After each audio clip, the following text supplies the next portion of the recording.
il y a quelque chose d'intéressant avec les variables. On les déclare une fois, comme ici, puis on les réutilise tout au long de la durée de vie de notre application. On change leur valeur petit à petit. En tout cas, si elles sont variables, pas si elles sont constantes. Donc on voit bien, il y a une fois le let pour isAuthorize pour donner un nom, ok, et on n'aura plus jamais de let isAuthorize ou de const isAuthorize. Ce nom est réservé dans ce scope ici, dans tout le fichier, pour cette variable-là. Donc, vous ne devriez jamais réécrire quelque chose comme ça. Ça n'existe pas. D'ailleurs, ESLint, je pense, nous prévient que cette variable a déjà été déclarée. On déclare une fois, puis on utilise plusieurs fois, partout où on en a besoin, if, isAuthorize, etc. Ok. Il y a une autre structure très intéressante en informatique qu'on va déclarer une fois et réutiliser plusieurs fois. Cette autre structure, c'est une structure fondamentale dont sont faits tous les programmes de bout en bout, c'est la fonction. Donc la fonction, c'est exactement comme quand vous étiez à l'école et qu'on vous a dit f de x, comme ça là, f de x, égale 2x par exemple. Cette fonction-là, si je lui donne 10, elle me retourne 20. Si je lui donne 8, elle me retourne 16. f de 8 égale 16. f de 10 égale 20. D'accord? Donc, il existe dans tous les langages de programmation la capacité de faire des fonctions, disons dans quasiment tous, peut-être pas dans vraiment les plus anciens de chez anciens 100% procéduraux. Et du coup, en JavaScript, la manière d'écrire une fonction ressemble fortement à ce que vous voyez ici. On écrit juste en entier le mot-clé fonction, on lui donne un nom pour pouvoir la réutiliser plus tard, par exemple double, comme ça. On laisse ce x, et à la place du égal, on va mettre des accolades. Et vous savez que pour faire 2x, ici en programmation, on utilise la multiplication avec la petite étoile, et il nous manque enfin un mot-clé, return 2 fois x. D'accord? Function double, je te donne quelque chose, tu me renvoies le double de cette chose. Pas besoin de point-virgule ici, contrairement aux autres instructions machine. Ici, je déclare cette fonction, pas besoin de point-virgule. Okay. Maintenant, je peux l'utiliser, cette fonction. Donc, par exemple, let, je sais pas moi, n comme un nombre, tu vas me retourner le double de 10. D'accord? On peut essayer de faire un petit console.log, ici, de n. Vous avez noté, ESLint a transformé mon let en const, car il a repéré que je ne changerai jamais la valeur de n. Donc pour lui, d'office, c'est une constante. Maintenant, je peux faire un petit node de index.js, et je reçois bien 20. Je déclare une fois la fonction double, mais je peux bien sûr après l'utiliser autant de fois que je le souhaite. Donc c'est ça qui est vraiment intéressant. Et puis bien sûr, je peux l'utiliser avec des nombres que je ne saurais peut-être pas doubler de tête moi-même. Donc ça va me permettre de faire un travail que je n'aurais pas imaginé possible sans l'aide de l'informatique ou d'une calculatrice. Ok?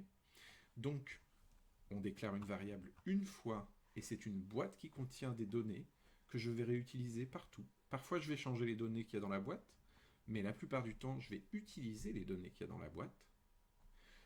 Je déclare une fonction une fois, et une fonction me retourne un résultat, pourvu que j'ai bien donné le mot-clé return ici, et je vais pouvoir utiliser autant de fois que je veux cette fonction. Comme ça me retourne quelque chose, comme ça me retourne une valeur, je peux mettre cette valeur dans n ici. Si j'avais fait une fonction qui retourne rien, eh bien en fait elle aurait quand même retourné quelque chose. Elle aurait retourné undefined, d'accord? C'est-à-dire une valeur vide, indéfinie. On ne sait pas ce que fait cette valeur. On va essayer. Ici, voilà, je reçois undefined. J'ai mis undefined dans n. Ok? Donc c'est extrêmement important de comprendre ce fonctionnement des fonctions et de bien les utiliser. La fonction parfaite, elle a un nom, elle a ici un paramètre, c'est logique puisqu'elle doit agir sur quelque chose, transformer quelque chose, c'est le but d'une fonction, ok. Et elle a un mot-clé return, suivi de la transformation prévue. Donc ici, par exemple, x fois 3, et puis ma fonction, elle me retourne ici x fois 3, donc je vais l'appeler triple. Ok. Maintenant ici, évidemment, ma fonction double n'existe plus, maintenant c'est triple, et index.js. Donc c'est la fonction parfaite, ok. C'est le seul genre de fonction idéalement que je devrais avoir dans mon code, mais bien sûr, c'est insuffisant si je veux aller beaucoup plus loin, si je veux être vraiment dry, don't repeat yourself, je vais devoir utiliser un peu plus de... un petit peu plus de petite pause. Fonction donc fondamentale en JavaScript. Ici, une fonction, on pourrait dire unaire. Hein, elle prend un seul paramètre. Et puis pure. Vraiment, elle ne dépend de rien d'autre qu'elle-même et des paramètres qu'on lui passe. Son résultat est tout à fait prévisible. Elle est réutilisable partout. Donc vraiment pure. Donc c'est le genre de fonction qu'on essaie toujours d'écrire. Mais comme je le disais, évidemment, des fois on va avoir des fonctions qui vont avoir besoin d'être plus que unaire. Par exemple, ici, plutôt que triple systématiquement, je pourrais avoir appelé cette fonction nulle, je lui passe x et y, et elle fait x fois y. D'accord? Là, je peux de cette manière-là passer plusieurs arguments à ma fonction. On va essayer ça. Ça m'évitera d'avoir une fonction double, une fonction triple, etc., etc. Cela dit, cette fonction est déjà plus compliquée, plus difficile à contrôler que la première fonction que j'ai fait tout à l'heure. Donc moi, je vous invite vraiment, quand vous écrivez des fonctions, à ce qu'elles soient le plus simple possible, quitte à composer plusieurs fonctions les unes avec les autres, comme on le verra plus tard. Déjà, on peut déjà composer des fonctions ici, puisque vous savez que console.log est une fonction, ok. Cette fonction, il faut lui passer quelque chose à loguer, mais comme mul de 10 et 23 me retourne 230, alors ceci va s'exécuter d'abord, puis ceci, ça va faire un petit console.log de 230 normalement. Je sauve et j'essaye tout de suite. Voilà. Donc, on a vu cette opération, le plus, le moins, la multiplication et la division comme ça. Ok. Une autre petite opération qu'on n'a pas encore découvert, c'est la concaténation. Concaténation, il s'agit de additionner deux strings en même temps, deux chaînes de caractères, et en JavaScript on utilise le plus, contrairement à par exemple PHP on utilise le point. Certains langages ont vraiment un opérateur spécial pour la concaténation de strings. En JavaScript c'est le plus, comme pour l'addition. Du coup, si je fais une concaténation de bonjour, ici, et de Loïc, je vais avoir bonjour Loïc en un seul mot, sans espace, qui s'affiche. Ok? Ok, c'était un petit détail sur les opérations et les opérateurs. Revenons ici sur notre multiplication. La fonction est l'essence même de JavaScript. Hein. On va voir React bientôt. En React, on peut s'en sortir sans jamais utiliser le mot-clé classe. Ce n'est qu'un amas de fonctions qui appellent elles-mêmes des fonctions. Donc, la fonction, c'est vraiment l'atome de JavaScript. C'est vraiment la base, la chose à absolument connaître et comprendre pour bien utiliser et bien réutiliser JavaScript. On dit souvent que JavaScript est multi-paradigme, et que c'est une des raisons de son succès, un petit peu comme Python par exemple, c'est-à-dire qu'en Python vous pouvez vraiment faire autant de l'orienté objet que du procédural, que du fonctionnel. JavaScript c'est pas tout à fait vrai, il est vraiment pas très bon pour faire de l'orienté objet, donc on va dire pour l'instant, pour simplifier, que son vrai paradigme c'est la programmation fonctionnelle. Qu'est-ce que ça veut dire? Ça veut dire qu'on fait des programmes qui ne sont que des fonctions appelant d'autres fonctions, qui prennent quelque chose en entrée et qui nous donnent quelque chose en sortie. Et c'est en vérité la manière dont marchent les ordinateurs en général. Quand vous allumez votre ordinateur, vous avez des 0 et des 1 sur un disque dur, d'accord ? Une fonction prend ces 0 et ces 1 et les transforme petit à petit en quelque chose que votre écran peut afficher et qui est par exemple votre bureau de Windows. Ok ? Donc tout n'est fait que de fonctions, mais ces fonctions peuvent prendre la forme de méthodes quand elles sont des propriétés d'un autre objet, comme ici, log, certes c'est une fonction, mais qui n'appartient qu'à l'objet console, d'accord? Donc dans le monde de l'orienté objet, on va très souvent voir des méthodes qui appellent des méthodes qui appellent des méthodes, plutôt que des pures fonctions qui appellent des pures fonctions. Voilà. Et surtout, dans le monde de la programmation fonctionnelle, les fonctions sont considérées comme le reste des datas potentielles qu'on peut utiliser. D'accord? Elles sont à un niveau très primaire, on dit first class citizen, citoyens de première classe. Elles sont des citoyens de première classe du langage, c'est-à-dire que vous pouvez faire la chose suivante. Let A est égal à une fonction qui fait quelque chose. D'accord? Fonction mul qui fait, allez, fonction div qui fait x, y et qui retourne x divisé par y. Ok? Attention, si vous faites ça, vous avez normalement un point-virgule à la fin pour être sûr de ne pas faire de bêtises. Hein, car cette fois, je suis vraiment en train de mettre toute cette valeur fonction dans ma constante a. Et donc, qu'est-ce que je peux faire maintenant? Eh bien, je peux tout à fait utiliser a comme ça, avec des valeurs, par exemple 10 divisé par 2, hop là. Et on va voir ce que ça donne. Ça donne 5. Ok? Donc ce serait peut-être plus logique d'appeler ma fonction, en tout cas d'appeler la variable dans laquelle je mets ma fonction div. Comme ça, quand je l'utilise vraiment comme une fonction qui s'appellerait div, déclarée de la manière précédente. Et puis du coup, ma fonction, elle peut être anonyme ici. Je n'ai pas besoin de lui donner ce nom absolument. D'accord? Donc là, ça revient au même. Simplement, quitte à utiliser une fonction anonyme, je peux utiliser une autre forme pour déclarer les fonctions, qui est une forme courte et très pratique en JavaScript. Donc, cette forme, c'est simplement de retirer le mot-clé fonction et de le remplacer par une flèche composée en fait d'un égal et d'un signe supérieur à. Et du coup, je peux aussi retirer ces accolades si jamais ma fonction ne tient que sur une ligne. D'accord? Je peux juste retourner ça si je le souhaite. Ça veut dire la même chose que la forme précédente. Je vais faire un peu de CTRL-Z pour qu'on la revoie. Voilà ma forme précédente. Et la forme raccourcie. Voilà. Donc si on devait convertir cette fonction de la même manière, on ferait const mul est égal à, ouvrez les parenthèses, mes deux arguments, ma fat arrow, ma grosse flèche ici.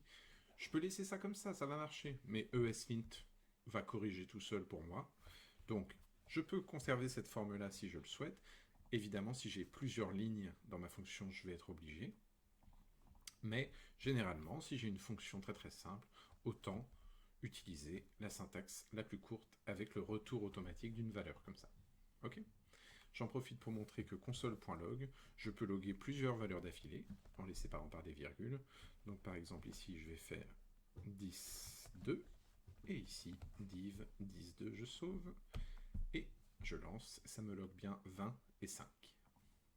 D'accord? Donc les fonctions en JavaScript peuvent être mises dans des variables, pour faire simple. Ça veut dire quoi? Ça veut dire qu'elles peuvent être aussi passées comme argument à d'autres fonctions. Ça veut dire qu'une fonction peut retourner une fonction. C'est ça qu'on appelle la programmation fonctionnelle. Ce paradigme qui souvent s'oppose un peu à la programmation orientée objet, qui est une manière d'organiser le code autour d'objets qui communiquent par des messages. En programmation fonctionnelle, on organise vraiment le code autour de fonctions et de data que prennent ces fonctions. Ces fonctions transforment des datas et nous fournissent de nouvelles datas. Donc c'est une organisation du code où on essaye de bénéficier de tout ce que peuvent avoir en commun les fonctions et de comment on peut, en passant des fonctions à des fonctions par exemple, atteindre atteindre des niveaux très importants d'abstraction. En effet, la fonction, c'est votre moyen d'abstraire quelque chose. D'accord? Ok, une multiplication, c'est simple. Ok, une division, c'est simple. Mais si vous deviez faire une racine carrée, hein, const, on va appeler ça route, qui, ici, est capable de faire là de tête la racine carrée de 4789, la racine carrée de 4789. Personne. Donc, il me faut une fonction qui est capable de le faire, mais qui ici est capable de me dire comment on fait une fonction qui calcule automatiquement la racine carrée de quelque chose? Personne non plus. D'accord? Donc, du coup, je vais avoir besoin d'une abstraction, d'une fonction qui peut prendre un nombre et qui est capable de me retourner la racine de ce nombre. D'accord? Et je ne veux pas savoir comment elle marche, cette fonction. C'est trop compliqué de faire une racine de tête. C'est trop compliqué de lire une fonction qui contient toutes les étapes qui font une racine carrée. Donc ce que je veux, c'est que quelque part cette fonction soit faite, éventuellement par d'autres qui se sont bien pris la tête sur ce sujet-là, et je ne veux plus la voir, je veux juste l'utiliser. Racine carrée de nanani nanana. D'accord? Racine carrée de 1234. Et je veux le résultat de ma racine carrée. Quand vous voyez ça, vous comprenez ici que vous avez à cet endroit-là, dans la variable Toto, la racine carrée de 1234. Mais vous n'avez aucune idée ni de comment faire une racine carrée, ni de ce que pourrait bien être la racine carrée de 1234. D'accord? Donc c'est bien une abstraction qui vous aide à travailler. D'accord? Cette fonction permet d'abstraire le problème et de garder votre code très simple. D'accord? Donc si vous plongez dans un code où vous avez des if et des for et des additions et des opérations, etc. partout, il est presque illisible, surtout si vous êtes débutant en informatique. Mais si vous avez pris l'habitude de mettre dans des fonctions à la fois pures et simples l'essentiel des opérations et l'essentiel de la complexité de votre code, le reste du code, celui qui fait le travail de transformer les datas en partant d'un point A en allant vers un point B, reste très lisible. D'accord? Donc c'est comme ça qu'on code bien en JavaScript, c'est en faisant des belles fonctions. Ok.